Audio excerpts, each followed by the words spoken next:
कैसे हैं आप। नेक्सस एजुकेशन पॉइंट में आपका स्वागत है। हम हाजिर एक नई वीडियो के साथ। आज हम बात करने वाले हैं MPSC 003 पश्चिमी राजनीतिक चिंतन, इग्नू यूनिवर्सिटी। टॉपिक है एडम वर्क।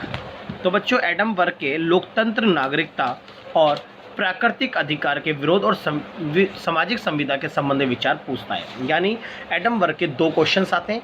या तो आते हैं लोकतंत्र और नागरिकता संबंधी विचार, यानी लोकतंत्र और नागरिकता एक क्वेश्चन हो गया, और दूसरा प्राकृतिक अधिकार के विरोध और सामाजिक संविदा पर विचार। तो हम एडम वर्क के बारे में हम बात करते हैं। पहले जानते हैं कि एडम वर्क है क्या। एडम वर्क के बारे में हम उनकी अवधारणा के बारे में बात करेंगे, फिर उसके बाद दोनों क्वेश्चनों को हम एक के बाद एक क्लियर करेंगे। तो एडम वर्क का जन्म आयरलैंड यानी डबलिन में 1729 ईस्वी में हुआ। उनके पिता एक प्रोटेस्टेंट थे और माँ कैथोलिक। वर्क की प्रारंभिक शिक्षा फिल्डर में की पाठशालाओं में, बाद में डबलिन में ट्रिनिटी कॉलेज में हुई। तो एडम वर्क जो थे वो आयरलैंड में इनका जन्म हुआ था। इनके पिता प्रोटेस्टेंट और माँ कैथोलिक थी, और फिर इनकी प्रारंभिक शिक्षा जो थी फल्डियर में की पाठशाला, और फिर बाद में डबलिन में जाकर इन्होंने अपनी शिक्षा ग्रहण करी। लॉस्की के अनुसार इंग्लैंड की राजनीतिक विचारों के इतिहास में एडम वर्क से अधिक महान व्यक्ति और कोई नहीं है। तो जब लॉस्की ने अपने विचारों के माध्यम से ये प्रेजेंट करा कि एडम वर्क जो थे वो इतने बड़े महान व्यक्ति थे और इतने बड़े विचारक थे कि इनके सामने कोई और विचारक टिक नहीं पाया। यानी इन्होंने कहा कि इतने अधिक महान थे कि कोई और दिखाई नहीं पड़ता। एडम वर्क एक ऐसे विचारक के रूप में जाने जाते हैं जिनके विचारों में उदारवाद और अनुदार का मिश्रण देखने को मिलता है। तो एडम वर्क जो थे, इनके विचारों में उदारवादी विचारधारा यानी व्यक्ति के अधिकार और स्वतंत्रता और अनुदार का मिश्रण देखने को मिलता है, यानी राज्य को भी इन्होंने इंपॉर्टेंस दी। वर्क ने अपने समय में इंग्लैंड की राजनीति में भाग लेने वाले महान विचारक थे। यानी इन्होंने जब इंग्लैंड में थे जब ये, तो इंग्लैंड की जो राजनीति उनके सक्रिय रूप से उन्होंने कुछ वक्त इंग्लैंड की राजनीति में भी दिया, और इंग्लैंड की कुछ मतलब ये जो एडम वर्क थे वो इंग्लैंड की जो लोकतांत्रिक शासन व्यवस्था थी वो इससे भी प्रभावित थे। वर्क रूढ़िवादी और परंपरावादी विचारक थे, क्योंकि ये रूढ़िवादी पुरानी सोच भी रखते थे, और ये अपने परंपरा जो चली आ रही है उन परंपरा को बिल्कुल भी इग्नोर नहीं करते थे। इनका मानना यह था कि व्यक्ति को अपनी पुरानी परंपराओं पर ही अपना जो जीवन यापन करना चाहिए। एडम वर्क ने संविधान, राष्ट्रीयता, गौरव, लोकतंत्र और नागरिकता से संबंधित अपने विचार प्रस्तुत किए हैं। 18वीं शताब्दी के वही एकमात्र विचारक थे जिन्होंने राजनीति परंपरा को धर्म की आस्था से ग्रहण किया।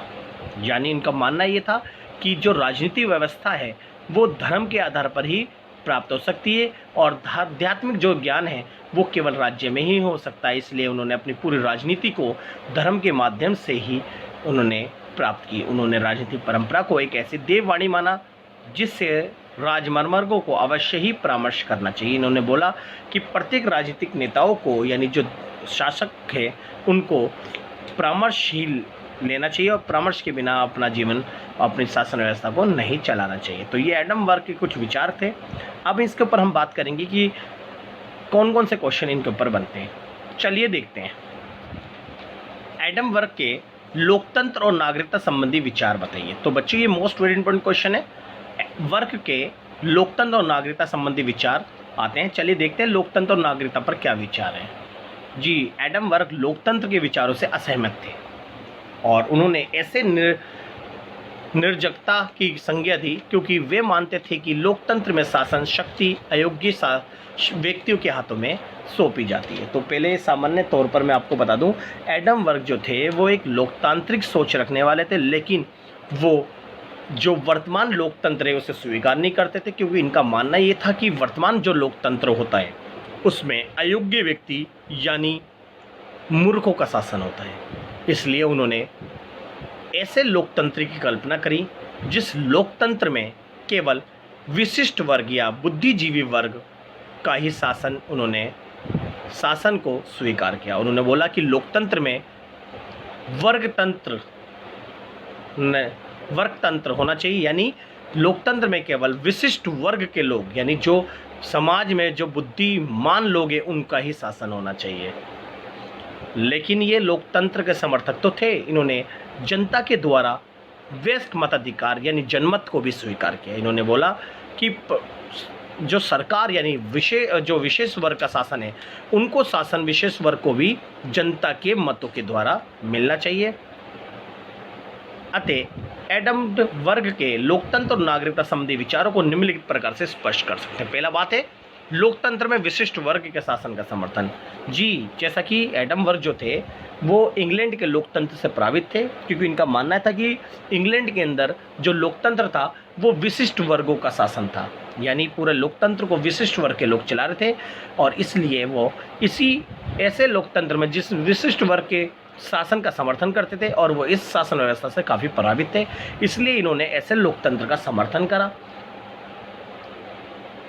नेक्स्ट है लोकतांत्रिक परंपरा का समर्थन। इनका मानना ये था कि लोकतंत्र की जो स्थापना हुई वो परंपरा के आधार पर होनी चाहिए। जो प्राचीन काल से परंपरा ये चली आ रही है कि गणराज्य यानी लोकतंत्र में जनता वोट देती है और जो शासक है वो चुना जाता है, तो ये अपने प्रतिनिधियों को चुनती है, लेकिन प्रतिनिधि जो होने चाहिए वो सामान्य नहीं बल्कि विशिष्ट वर्ग के लोग होने चाहिए। तो लोकतांत्रिक परंपरा का समर्थन किया और पुराने रीति रिवाज जनमत जनता के द्वारा ही सरकार चुनी जानी चाहिए।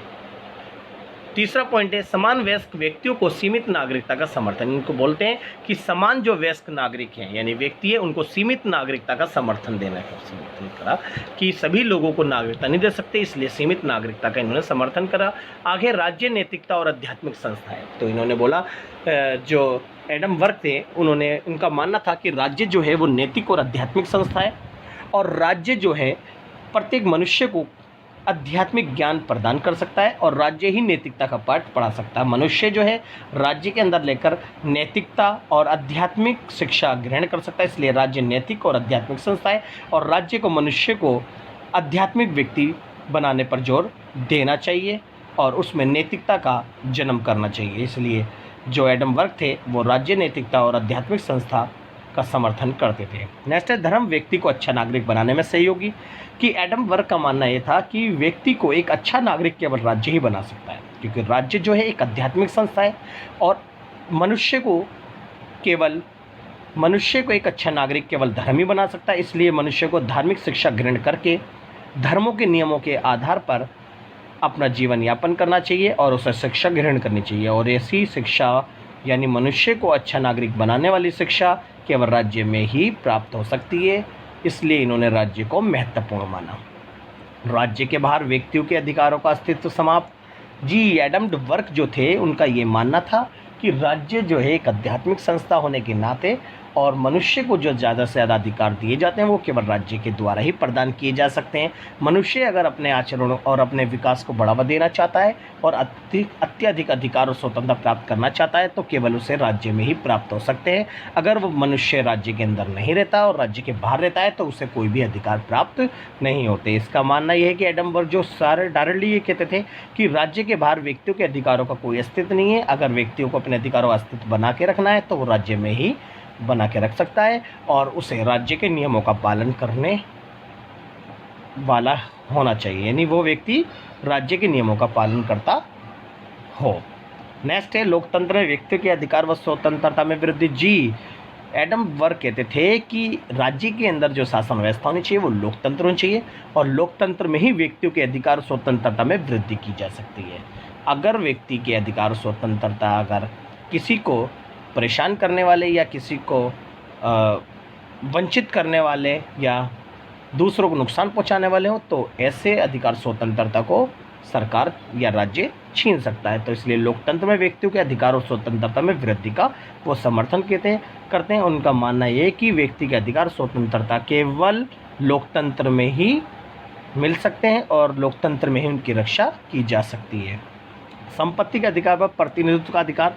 उनका मानना ये था कि अगर आप लोकतांत्रिक शासन व्यवस्था में अगर वो तो आप शासक बनना चाहते हो या विशिष्ट वर्ग के अंदर अपने भागीदारी को सुनिश्चित करना चाहते हो तो उसके लिए उन्होंने प्रतिनिधित्व के लिए संपत्ति का अधिकार माना और उन्होंने बोला कि प्रत्येक शासक को संपत्ति के आधार पर प्रतिनिधित्व मिलना चाहिए, क्योंकि संपत्ति के आधार पर जब लोगों को प्रतिनिधित्व मिलेगा तो वो अच्छा एक लोकतंत्र होगा और वो व्यक्ति भ्रष्टाचार से दूर रहेंगे और वो जनता के हित के लिए भी कार्य करेंगे। तो ये बच्चों जो था एडम डिवर्क का लोकतंत्र और नागरिकता पर विचार थे।